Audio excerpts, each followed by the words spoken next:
Salam Media Sriwijaya. Kepala Kantor Wilayah Kemenak Sumsel, Denny Priyansyah mengatakan di tahun 2022 ini, setidaknya ada 50% yang gagal berangkat ke Tanah Suci.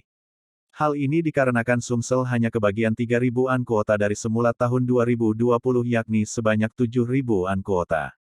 Jemaah haji yang batal ini juga di antara berusia lebih dari 65 tahun hingga tidak melunasi biaya haji sampai batas waktu yang telah ditentukan.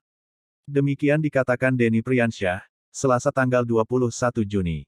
Denny Priyansyah mengatakan saat ini pihaknya telah mempersiapkan keberangkatan haji yang berasal dari embarkasi Palembang.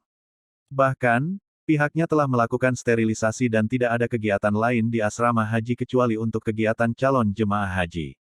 Tas sudah dibagikan, paspor dan visa juga sudah dikoneksikan semua, katanya, Selasa tanggal 21 Juni. Persiapan ini juga telah dilakukan di Arab Saudi, mulai dari panitia yang bakal menyambut CJH serta hotel bintang 5 baik di Madinah maupun di Mekah. Artinya, semua kesiapan telah dilakukan tinggal pelaksanaan keberangkatan calon jemaah haji. Embarkasi Palembang sendiri itu mendapatkan gelombang kedua, yang akan diberangkatkan pada Jumat tanggal 24 Juni mendatang untuk kloter pertama, terangnya.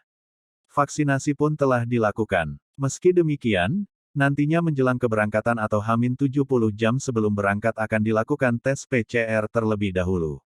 Barulah setelah itu dapat memasuki asrama haji. Saat ini semua persiapan sudah dilakukan dan tinggal berangkat saja.